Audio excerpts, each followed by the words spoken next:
The sun poured into our cozy kitchen, reflecting off the well-used countertops and worn-out wooden table. Jake and I sat across from each other, absorbed in our morning routines. I thumbed through a cookbook, trying to find new recipes for the upcoming week, while Jake caught up on the latest news. Newspaper sprawled in front of him. "You remember my work event next weekend?" I began, breaking the comfortable silence. "It's that big fundraiser, the one I've been talking about for weeks."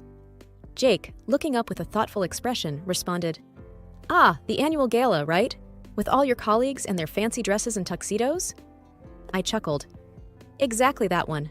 It's important to me, Jake. It'd mean a lot if you came, and not just for a brief appearance." His eyes twinkled as he teased. "Trying to show off your successful, charming husband, are we?" I playfully swatted his arm. "Oh, hush. You know it's not like that. But yes, it's crucial for networking, and having you by my side would give me a confidence boost." He nodded, taking a bite of his toast. "I promise I'll be there, by your side, throughout. Besides, it gives me a chance to see you dressed up, and I never pass that up." We both laughed at that, knowing full well he loved any excuse to get dressed up himself. Just then, his phone buzzed, diverting his attention. He read a message and sighed audibly. "My car's stuck at the mechanics again. I thought they'd have fixed it by now. This is going to mess up my whole day." Seeing his frustration, I quickly offered, "Why don't you take my car? I don't have any major plans today. Just some cleaning and maybe catching up on a book." He looked up, clearly surprised. "Are you sure, Alex? I don't want to leave you stranded." I pushed my car keys towards him. "I've got 2 legs and a whole neighborhood of friends. If I really need to, I'll find a way. Plus, Mrs. Henderson next door owes me a favor. I helped her with her garden last week, remember?" He smiled, relief evident on his face. "Thanks, love. You always know how to make things work. I promise I'll fill up the tank as a thank you." I grinned. "And maybe grab some of that ice cream I love on your way back?" He winked. "Deal." This simple exchange, a routine part of our daily life, unknowingly sowed the seeds for the tempest that was about to hit our lives. As soon as Jake left with the car, I went on a cleaning spree. The house needed some sprucing up, and there's no time like the present. I cranked up the volume of our old radio, letting the upbeat tunes fill our home. From scrubbing the kitchen counters to vacuuming the living room rug, the hours seemed to melt away. In the midst of my cleaning, I realized I'd missed our little indoor plants that needed watering. While attending to them, I noticed the framed photos on our shelves, documenting our years together. From our first camping trip, where Jake tried to set up a tent and failed hilariously, to our family gatherings where both our families mingled as one. It felt surreal how much we'd built together over the years. As I was lost in memories, I felt a sudden wave of anxiety. Glancing at the wall clock, I noted the time. It had been hours since Jake left, and I hadn't heard a word from him. Pulling out my phone, I checked for missed calls or texts. Nothing. Just as I was crafting a message to him, my phone rang, the screen showing unknown caller. Taking a deep breath, I answered, "Hello? Is this Mrs. Alex Williams?" The voice, firm and unfamiliar, sent a chill down my spine. "It is. Who am I speaking to?" "This is Officer Mitchell from the City Police. I'm sorry to inform you there's been an accident involving a car registered in your name." My heart pounded loudly in my ears. "Jake, is he okay? Please tell me he's okay." "He's injured but conscious. You might want to come down here." I felt my knees weaken. "Where are you located? I'll be there immediately."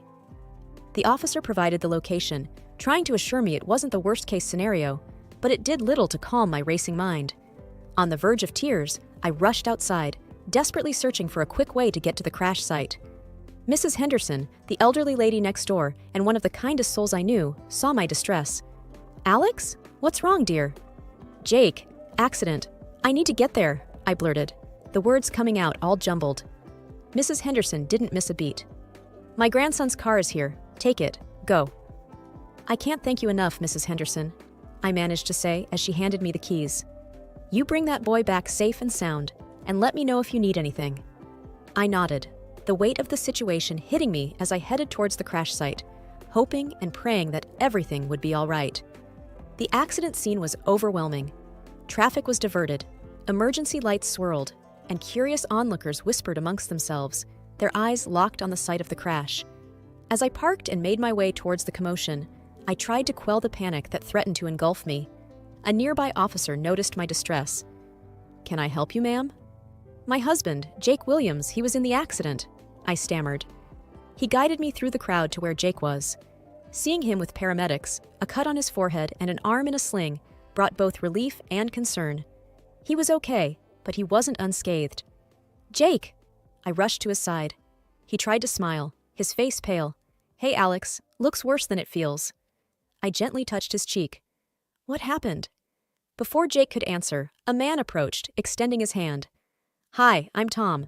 It was my car that collided with yours. Shaking his hand hesitantly, I responded, Are you okay? Just a few scratches, nothing serious. But I'm more concerned about your husband and the lady who was with him, Tom said, his eyes darting towards Jake. I looked at Jake, waiting for an explanation. Who was she? Jake sighed. She's a colleague from work. We had a meeting, and I offered her a ride home since it was on the way. Why haven't I heard about her before? My voice betrayed a hint of suspicion. It was just work. I didn't think to mention it. And with the car situation today, it just happened, Jake replied, trying to calm the brewing storm. Tom added, She seemed pretty shaken up after the crash. She took off even before the paramedics arrived. Thought it was strange. This revelation added more questions than answers. I frowned. Why would she run off? Jake shrugged. Maybe she panicked. I don't know. We all fell into an uncomfortable silence. The paramedics were preparing to transport Jake to the hospital for a more thorough checkup. As we prepared to leave, Tom, trying to make amends, said, I'll take care of the insurance and all. I should have been more careful. I nodded, my mind preoccupied with the mystery passenger and what that meant for our relationship. As the ambulance started up, I made a silent vow to uncover the truth, no matter where it led. After ensuring Jake was settled in his hospital room, my thoughts shifted to the DVR in our car. It was a relatively new addition, a birthday gift from Jake after I'd mentioned wanting one. The irony that this device might shed light on Jake's recent actions wasn't lost on me. I'll be back soon, Jake, I whispered, giving him a light kiss on the forehead. He seemed drowsy from the pain medication. Where are you going? He mumbled. Just need to sort out some things related to the car. I'll be quick, I reassured him. Heading back to the accident site, the tow truck was already loading our battered vehicle. Excuse me, I approached the driver. I need to retrieve something from the car. He looked me over, likely identifying me from my earlier presence at the scene. Sure, be quick. I nodded, opened the passenger side, and swiftly removed the DVR, hoping its contents remained intact. Back home, my hands trembled as I connected the device to our television. The first few clips were mundane, trips to the grocery store, a visit to my sister's house. But then I found the footage from earlier that day. It began innocently enough, Jake driving, occasionally switching radio stations. Then a woman entered the frame. Even from the side profile, I recognized her. It was Melissa, a coworker Jake had occasionally mentioned. Their conversation was casual at first. They discussed a project they were collaborating on, some office gossip. But as the journey continued, their chat became more personal. They laughed at shared memories, and Melissa reminisced about a fun night a few weeks ago. My heart sank further when the crash happened on the screen. I watched as Melissa, in a moment of panic, hugged Jake tightly and then planted a fleeting kiss on his lips before escaping from the scene. The weight of what I'd seen pressed down on me. Their relationship wasn't just professional. I felt betrayed, hurt, and unsure of what to do next. Taking a deep breath, I ejected the DVR and placed it in a drawer. Whether it was evidence of infidelity or just a friendly bond taken out of context, I needed to confront Jake. But for now, I needed some time alone to process everything. The sun shone a bit brighter the next morning, but its warm rays did little to alleviate the storm inside my heart. With every passing second, the DVR footage played in my mind over and over, but I wasn't going to suffer in silence. It was time everyone knew about Jake's deceit, especially those who believed in our perfect union. I started with Lucy, my oldest and dearest friend. Our history stretched back to our school days, long before Jake entered the picture. Lucy, I began as soon as she picked up, I'm having a get-together at our place tonight. Jake's coming home from the hospital. She sensed the unease in my voice. Alex, what's wrong? Why the sudden party? Just come over, I urged. There's something you need to see. Next, I phoned Jake's family. His mother, always so warm towards me, was delighted. That's a wonderful idea, dear. We've all been so worried. I could hear Jake's father in the background. Make sure there's beer, he shouted jovially. Even Michelle, Jake's overbearing sister, was pleased. It's about time you did something right for my brother. she remarked snidely. Throughout the day, I busied myself with preparations. There was food to be cooked, wine to be chilled, and a living room to be rearranged for the night's entertainment. By the time guests began arriving, our home was filled with the tantalizing aroma of roasted chicken and baked goods. Jake, having been discharged earlier, walked in to find our house bustling with activity. He looked surprised, yet pleased. "What's going on?" he asked, a small smile forming on his lips. I forced cheeriness into my voice. "Just a small gathering to let everyone see that you're all right." He leaned in, kissing my forehead. "You're full of surprises." Lucy, who had been watching from a distance, approached us. "Glad to see you up and about, Jake," she said, though her eyes were questioning as they met mine. The evening progressed, filled with light-hearted banter and the clinking of glasses. Michelle was, predictably, the loudest, sharing stories of Jake's childhood, much to his embarrassment. The laughter and chatter provided a stark contrast to the turmoil inside me. As dinner ended and people moved to the living room, I knew the moment had come. "I've got something to show everyone," I announced, holding the DVR remote. Jake looked puzzled. "What's this about, Alex?" I pressed play without answering. The room fell silent, save for the video's audio. As the scene with Melissa played out, gasps filled the room.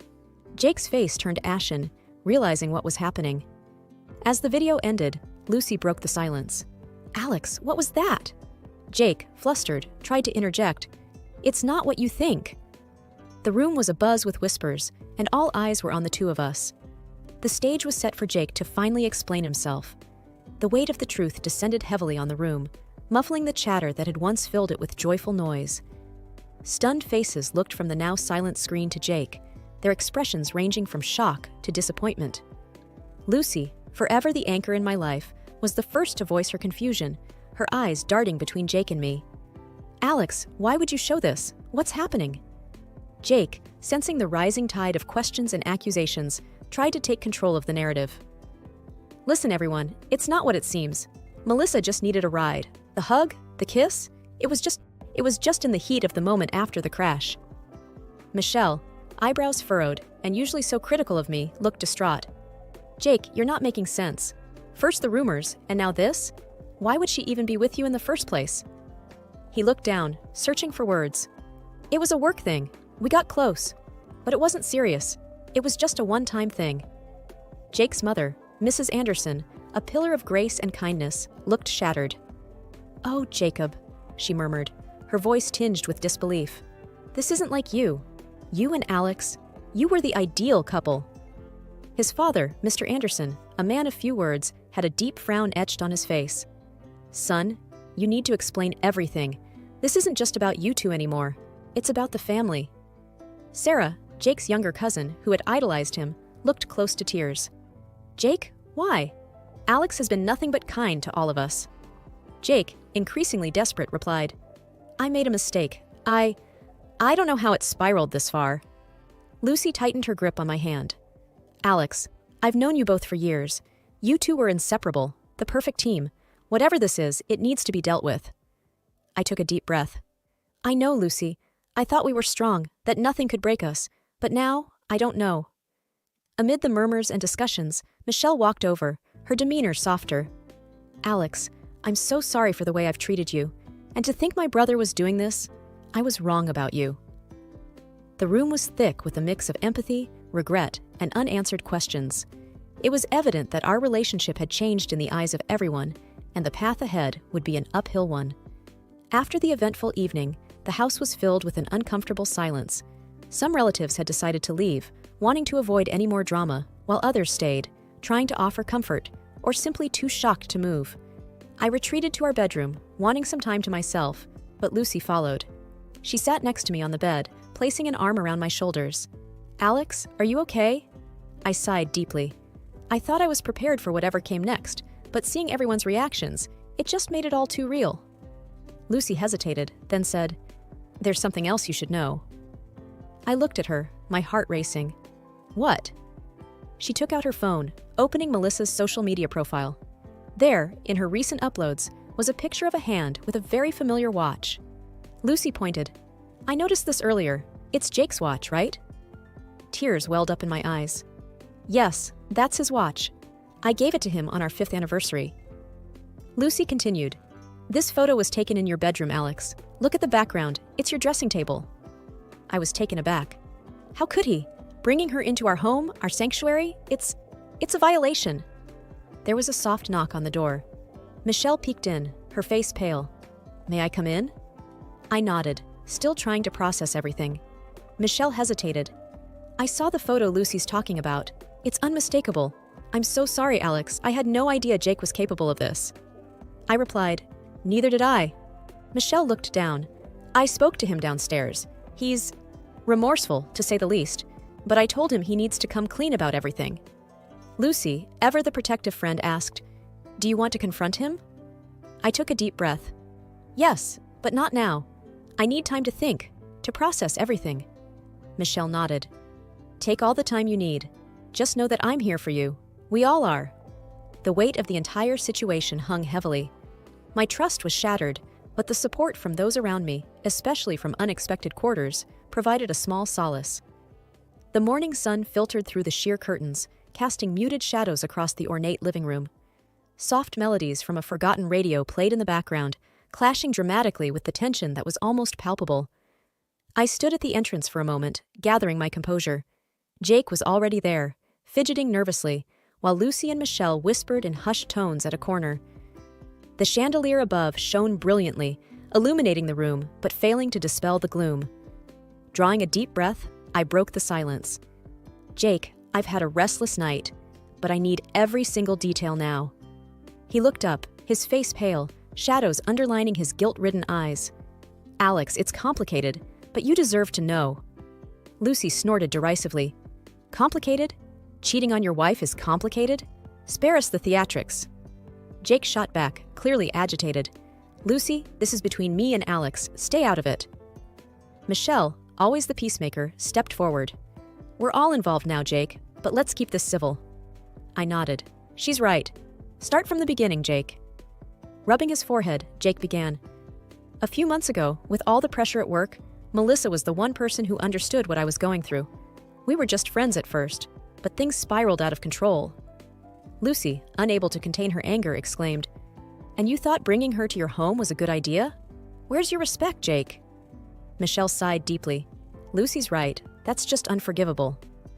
Jake, close to tears, responded, I regret it every single day, every moment. But Melissa, she has this pull. It's not an excuse, but I felt trapped. Lucy's voice dripped with sarcasm. Oh, the trapped card. Classic. I intervened. Enough, Lucy. Jake, was our marriage ever real to you? Jake's voice broke. It was, Alex. It is. I made a terrible, terrible mistake. I can't change the past, but I'd do anything for a chance at redemption. Michelle, her eyes moist, said, Jake, some things once broken can't be mended. It's a hard truth. Lucy whispered, mostly to herself, We thought you were different, but you proved us wrong. Facing Jake, I stated with finality, I need to find happiness again. Away from all this. Away from you. I'm filing for divorce. Jake's plea was almost a whisper.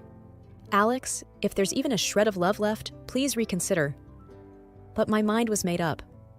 This isn't about love anymore, Jake. It's about self-worth. Lucy and Michelle closed in, their support evident. As I moved towards the door, I threw one last glance at the life I was leaving behind, a chapter closing, and a new one waiting to unfold.